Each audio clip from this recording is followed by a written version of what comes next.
Shalom, Bapak Ibu Saudara yang terkasih dalam Tuhan, kita akan membaca merenungkan sebagian daripada kebenaran firman Allah yang terambil dari Keluaran pasal 34. Kita lihat di sini bagaimana Musa akan menghadap Allah untuk mendapatkan kembali dua loh batu, dan Tuhan sendiri nanti akan menulis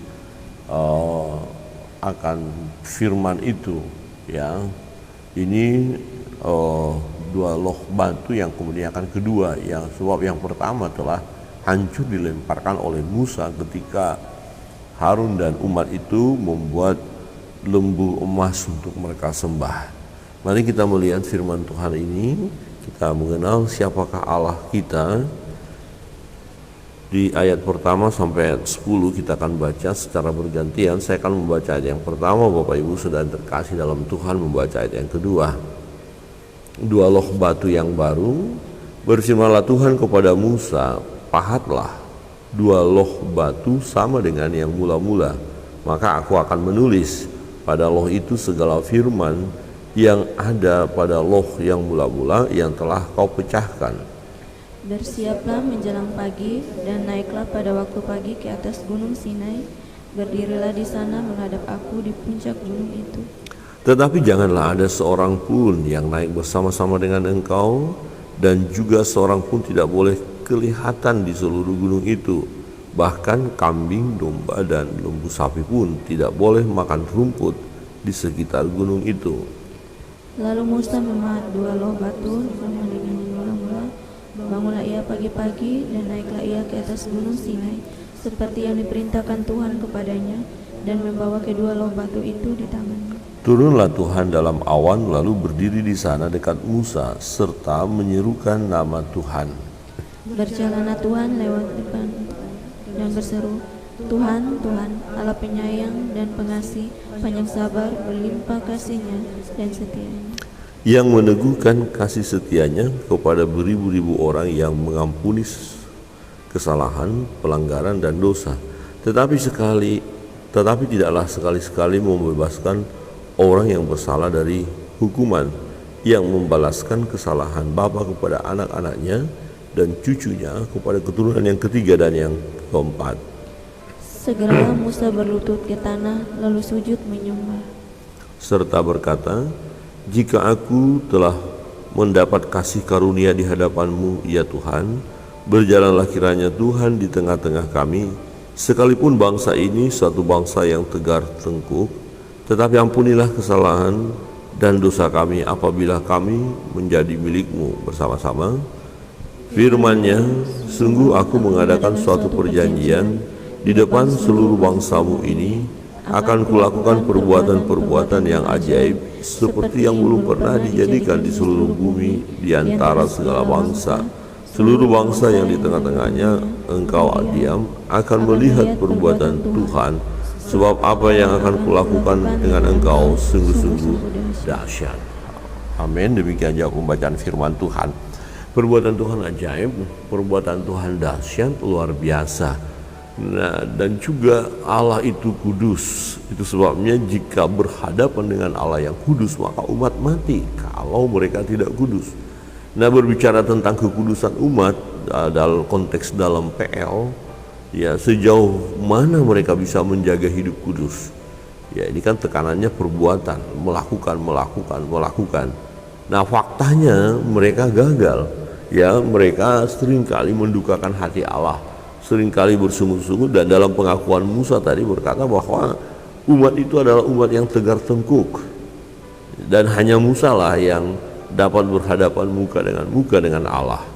Saudara yang terkasih dalam Tuhan, kita melihat tujuan Musa naik ke gunung dan membawa dua loh batu, ya, adalah supaya dia mendapatkan kembali, ya, 10 perintah itu, dan nanti Tuhan sendiri akan menulis, ya. Jadi untuk menggantikan dua loh yang sudah pecah itu, ya, Musa harus naik lagi menghadap Tuhan.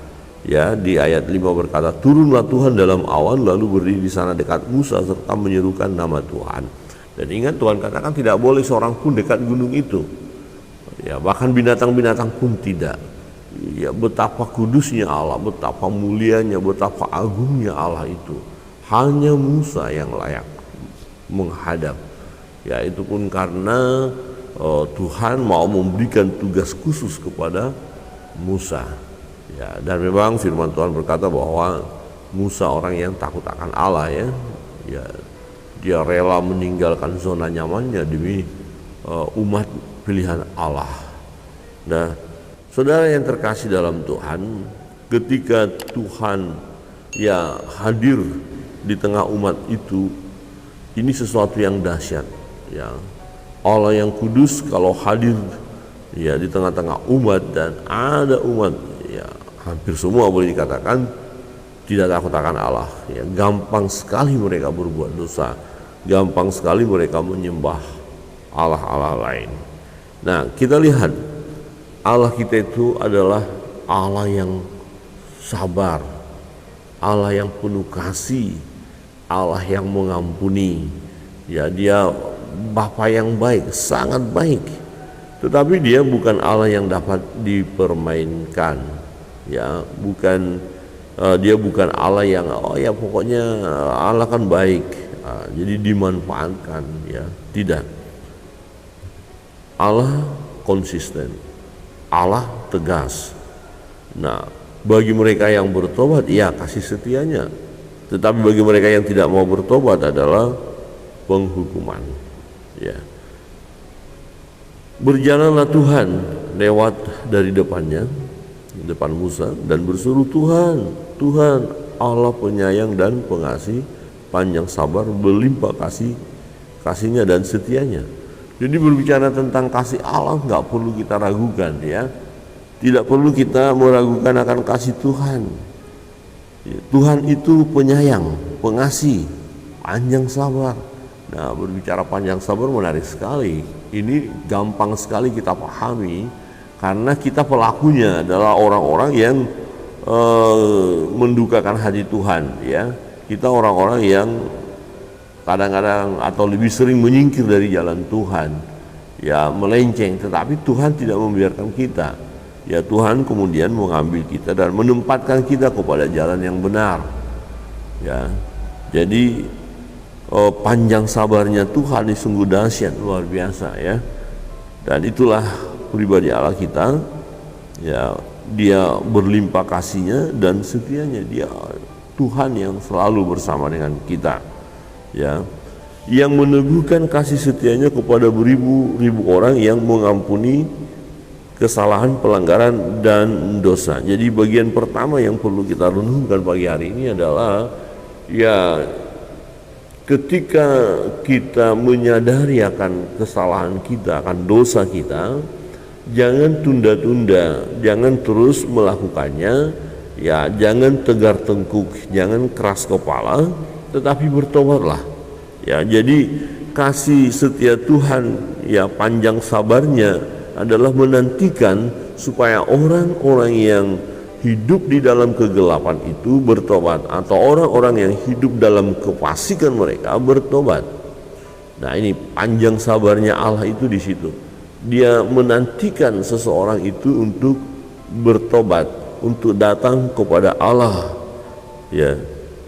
Nah, kalau kita berdosa atau nenek moyang kita berdosa, dikatakan bahwa akan diwariskan kepada keturunan berikut, tetapi itu akan bisa putus manakala kita percaya kepada Yesus. Jadi kalau kita percaya kepada Yesus berarti warisan dosa yang dari nenek moyang kita, dari orang tua kita terputus, selesai ya, dihapuskannya. Inilah kesetiaan Tuhan ya, mengampuni kesalahan, pelanggaran dan dosa. Jadi tidak ada dosa yang tidak dapat diampuni oleh Tuhan, atau Tuhan tidak mau mengampuni. Tidak ada ya. Kecuali kalau ada yang berkata, oh ada Pak Pendeta, itu kan dosa menghujat Roh Kudus.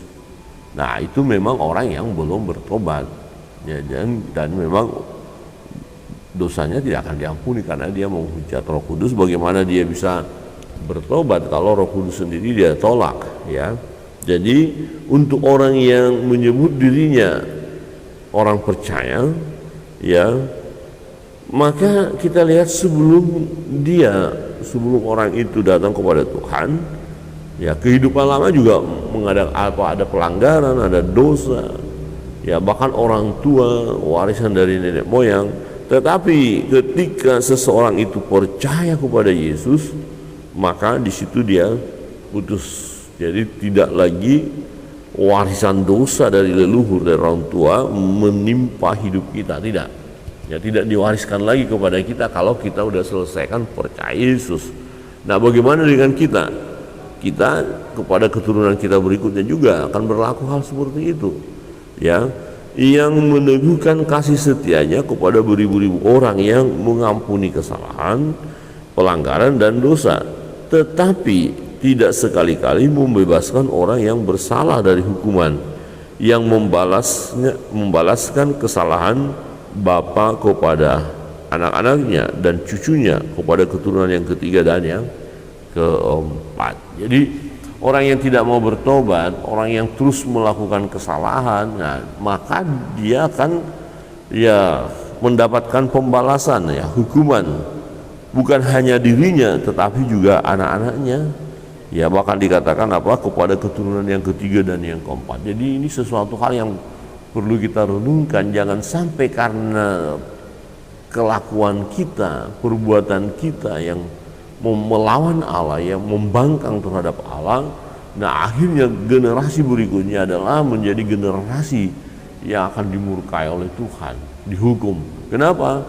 Karena kesalahan bapa yang ditimpakan juga kepada anaknya.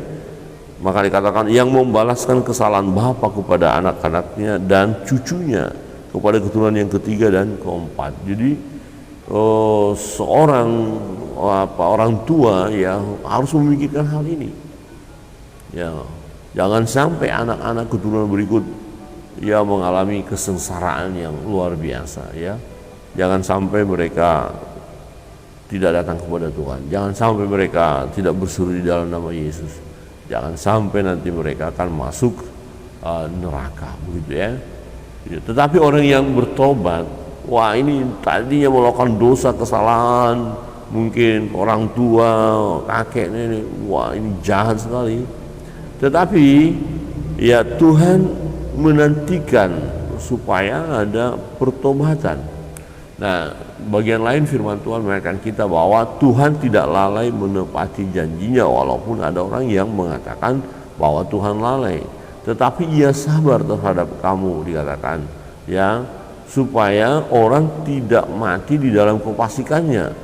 Jadi waktu yang cukup panjang ini adalah bertujuan supaya orang fasik itu, orang berdosa itu, ya, memiliki waktu, kesempatan untuk datang kepada Yesus. Jadi kalau sudah dikasih kesempatan tidak mau datang, ya itu salah dia, berarti akan masuk dalam penghukuman.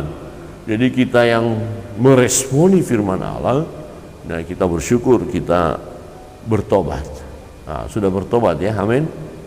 Ya, bertobat. Nah, orang yang bertobat ini akan diberkati oleh Tuhan. Di ayat 9, ya, setelah Musa berlutut, kemudian dia berkata, jika aku telah mendapat kasih karunia di hadapan-Mu, ya Tuhan. Jadi kalaupun nanti umat itu, ya, layak di hadapan Tuhan, bukan karena perbuatan mereka. Memang mereka harus mengikuti peraturan Tuhan, tapi bukan karena perbuatan mereka, melainkan kasih karunia Tuhan. Jadi satu tema tentang kasih karunia Tuhan tampak sekali baik dalam PL maupun PB, ya. Jadi di sini Musa berdoa kepada Tuhan, memohon, ya, kasih karunia Tuhan, ya, supaya apa? Supaya umat itu jangan mati. Jadi kalau mereka dalam perjalanan, Allah turun dan berjalan bersama dengan mereka, mati mereka, karena Allah itu kudus adanya, ya. Dan ini permohonan Musa supaya umat itu terus layak di hadapan Allah. Nah, sekalipun bangsa ini suatu bangsa yang tegar tengkuk, tetapi ampunilah kesalahan dan dosa kami, ambillah kami menjadi milik-Mu. Wow, luar biasa, ya. Ini kami Tuhan, kami memang tegar tengkuk, keras kepala, ini susah bertobat, tapi kasihanilah kami Tuhan. Ya, itu sebabnya bangsa ini akhirnya dapat berjalan bersama dengan Tuhan karena Tuhan mengasihi mereka. Ya, dan perbuatan-perbuatan Tuhan yang ajaib pun akan menyertai mereka. Ya, perbuatan yang dahsyat. Dikatakan di ayat 10, firman-Nya, sungguh aku mengadakan suatu perjanjian di depan seluruh bangsamu, ini akan kulakukan perbuatan-perbuatan yang ajaib seperti yang belum pernah dijadikan di seluruh bumi di antara segala bangsa. Seluruh bangsa yang di tengah-tengahnya engkau diam akan melihat perbuatan Tuhan, sebab apa yang akan kulakukan dengan engkau sungguh-sungguh dahsyat. Jadi kalau kita mau menikmati perbuatan Tuhan yang dahsyat di tengah-tengah kita, ya maka kita harus menjaga kekudusan hidup kita. Ya, amin. Ya, karena di dalam kekudusan itulah Allah bertindak. Ya, kita harus sungguh-sungguh percaya kepada Tuhan, berserah kepada Tuhan, merendahkan diri seperti Musa yang merendahkan diri di hadapan Tuhan, memohon berkat Tuhan, dan sungguh Tuhan mengasihi umatnya. Kalau Tuhan mengasihi umat Israel, nggak perlu kita ragukan juga bahwa Tuhan pun mengasihi kita. Ya, karena demi kita, demi keselamatan kita, Yesus mati di kayu salib itu. Jadi bagaimana mungkin Bapa atau Allah tidak mengasihi kita? Ya, tidak mungkin. Ya, Dia Allah yang mengasihi kita, bahkan kasihnya itu panjang, ya, panjang dan lebar dan tinggi dan dalam. Artinya kita nggak bisa ukur karena luar biasa. Dan tentu kita merindukan dalam perjalanan hidup kita Tuhan lakukan perkara-perkara yang dahsyat, perkara-perkara yang besar, perbuatan-perbuatan Tuhan yang luar biasa di dalam hidup kita. Ya, kita perlu berdoa untuk itu, percaya, meyakini hal itu dan merindukannya. Ya, baik dalam pelayanan kita di gereja, pelayanan kita di luar, dimanapun, dalam keluarga, kita rindu menikmati perbuatan Tuhan yang ajaib. Tetapi dari sisi kita adalah perlu menjaga hidup kudus di hadapan Allah. Sebab Allah yang Maha Kudus akan bertindak di dalam kekudusan itu, dan perbuatannya sungguh dahsyat kiranya juga ada pada kita dan kita nikmati. Ya, dan dengan penuh sukacita kita mau terus setia kepada Dia. Amin. Setia kepada Dia dan nikmati perbuatan-perbuatan Tuhan yang ajaib, dan kita sendiri dipakai oleh Tuhan untuk melakukan perbuatan-perbuatan yang dahsyat. Tuhan Yesus memberkati kita. Mari terus setia datang kepada Tuhan. Kita sembah Dia, jaga hidup kudus di hadapan Tuhan, percaya selalu kepadanya, dan bawa beban pergumulan kepada Tuhan ketika kita diperhadapkan dengan berbagai persoalan, berbagai pergumulan hidup ini. Sebab Yesus sendiri yang berkata, marilah datang kepadaku, hai kamu sekalian yang letih lesuh dan berbeban berat, aku akan memberi kelegaan kepadamu. Tuhan memberkati kita. Kita naikkan satu pujian, kemudian kita akan menaikkan doa-doa kita di hadapan Tuhan.